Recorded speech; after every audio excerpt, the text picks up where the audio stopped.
Hi, this is Dennis Gage. Thanks for tuning in to My Classic Car, home of the certified car nut.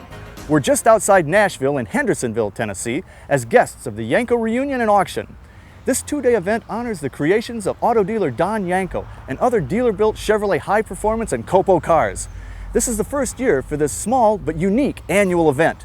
Joining me now is Tom Clary, the organizer of this event and the founder of the Yenko Club of America. Is that right? That is correct. Well, Tom, who is Don Yenko? Don Yenko was a successful SCCA racer, but his father and he owned a Chevrolet dealership, and because he was a racer, he saw the need for high-performance cars, so he filled the market for high-performance cars that Chevrolet wouldn't build. Now, how did this event get started? Well, a couple years ago, I was fortunate enough to buy a Yenko Camaro, 69, and I found out there wasn't any reunions or clubs, so I took it on myself to begin the first one. Sounds like an opportunity. Now, you got all sorts of Yenkos here. A lot of people think of Yenko as mostly Camaro, but that's not true. That is true. We've got one of everything that Don did, which started with the Corvair, went to the 67 Camaro, 68 Camaro, 69 Camaro, the 69 Chevelles. We've got the 81 Turbo Z. We've got a Yenko Vega here. So we've got everything Yenko all the did. Yenkos. Now, you've also got some of the other performance dealer cars, too. Yes, we've got a couple Baldwin Motion cars, which was built by Joe Rosen Motion Performance in New York, and we've got a Dick Harold car from Kansas City, where Dick Harold was at. The first annual reunion and auction was a huge success. More than 30 rare dealer-prepared supercars filled the show field. Many of them were Yenkos, with a few Harold and Motion cars sprinkled in. The event also drew a good crowd to Hendersonville, Tennessee. Even our friend Chuck Hansen, host of Horsepower TV, stopped by to see all the Chevrolet power. Have you ever seen one of these motion cars? No, I haven't. See, I hadn't either. This is the first one I've seen.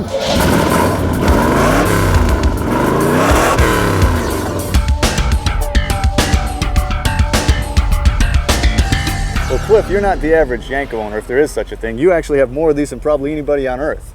That's possible. There's a few other collections out there. But this is one of the ones from your collection that's kind of unique in that you used to race this thing. Right. About 5 years ago, when the muscle car meets just were getting started, we took this around the country a little bit to St. Louis and up into Kentucky, up into Ohio. And had to just be had a great time. Real crowd pleaser. It was. And pretty competitive. Well, you got up, they get up and run. So, yeah. Let's look under the hood. Sure. Because what makes a Yenko is the 427 450 horse engine. And this would be pretty much stock, right?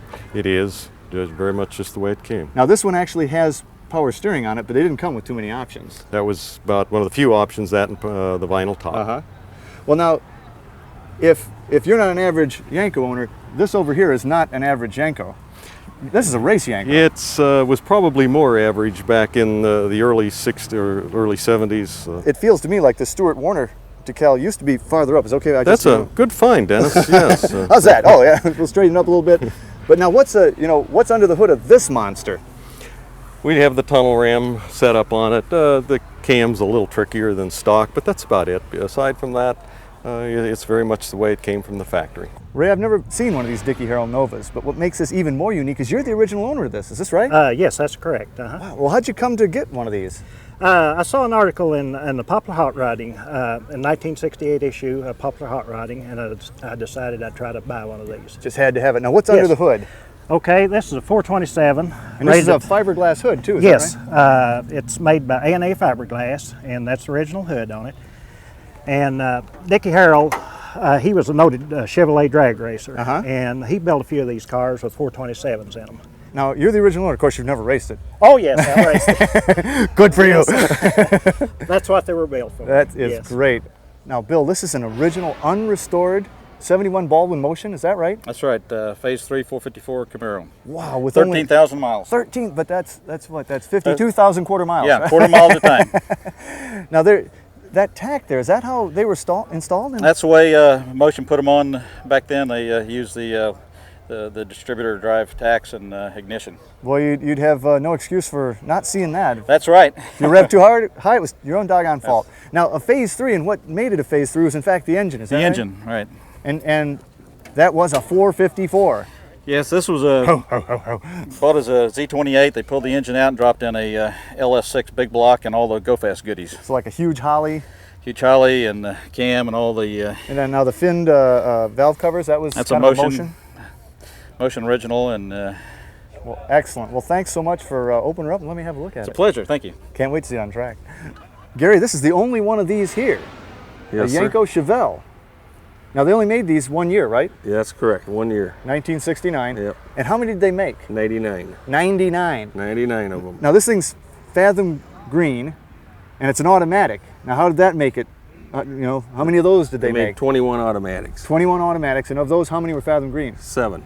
Wow. So this thing gets very rare as you keep going down to the It just options. gets rare. And like all of these babies, under the hood breathes a 427. Oh, Is that right? yes. Oh, yes. Awesome power. Awesome. The most. Yeah. Now this doesn't have the 450 horsepower badging on it. Was that, had they taken that off by the time they got to the Chevelle, or? Usually No, they say- this one's supposed to have it on. I just don't have it on here yet. Ah, I see. So you're sandbagging. Right. Oh no, it's only it's just a 427. Right. And, 330 horse. No. 330. Right. You got some Till you- swampland in Florida. You'd like to sell. Yeah, until you start it up, then you can tell the difference. After the car show, the more adventurous owners cruised over to the local drag strip to show off the raw power of these cars. The cruise itself got my motor running.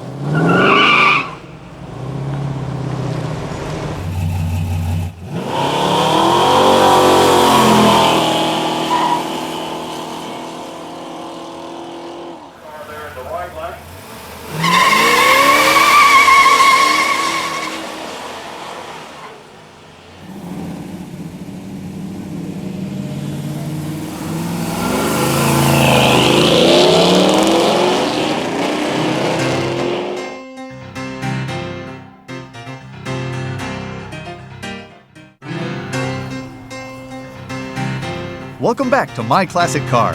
Our feature this week is about the early Ford V8, the last great accomplishment of the legendary Henry Ford. In 1908, Henry Ford brought mass production to the automotive world. Among other things, this meant that the average American could finally afford a car. In 1914, Ford introduced another invention for the hard-working middle class, the $5 a day minimum wage.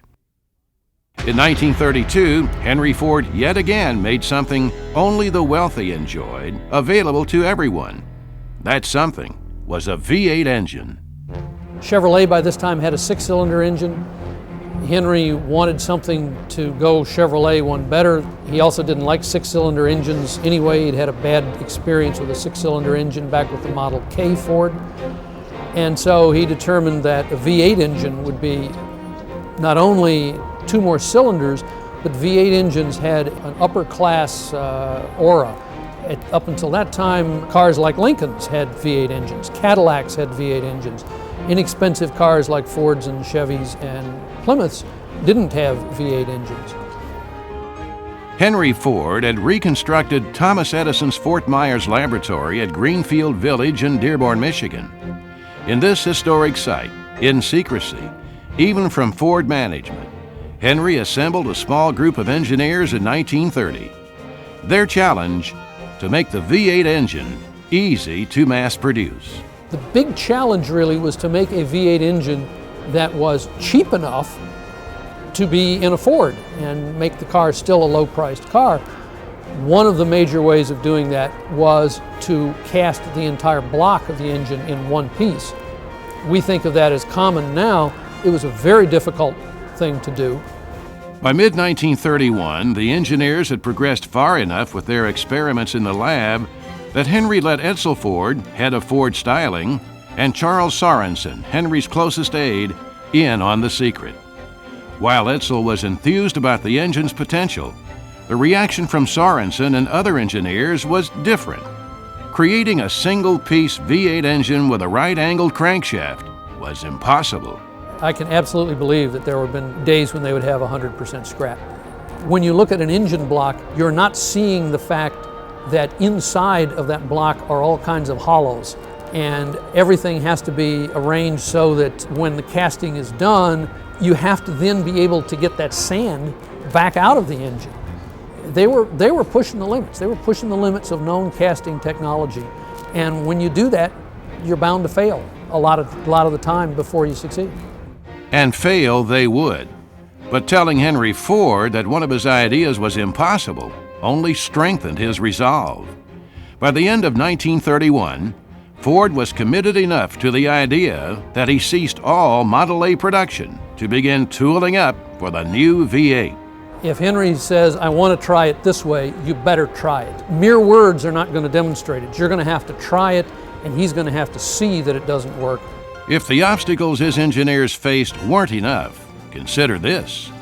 Ford was planning to launch an entirely new concept in automobiles during the height of the Great Depression. Unemployment was high. Unemployment was somewhere in the neighborhood of 24%. It was hard times for everybody.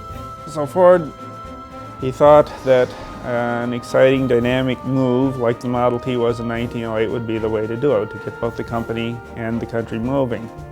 By February 1932, Henry Ford began promoting his affordable V8. He was about to see if his gamble would pay off.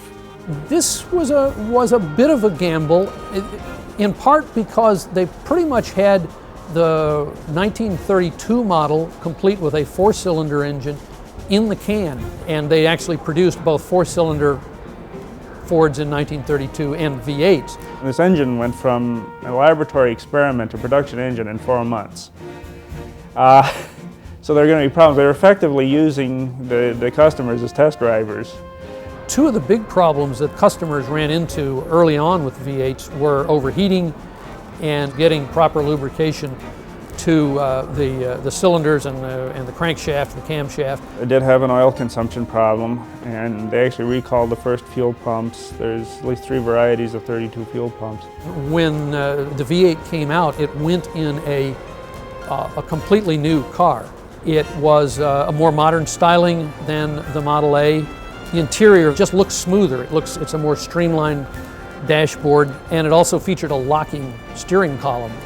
Ford emphasized the performance advantages of the V8, the fact that this was a faster, more powerful car. In 1933, there was a road race in Elgin, Illinois, and the V8s cleaned up. Over the years, the engine came steadily more reliable and also began to become gradually more powerful. And by the mid-30s, they were up to 85 horsepower. The body styles evolved as well. In the parlance of the time, they became more streamlined. It was the most radical change in automotive design of any decade. In 1930, they were still effectively building horseless carriages. By 1940, they were building automobiles.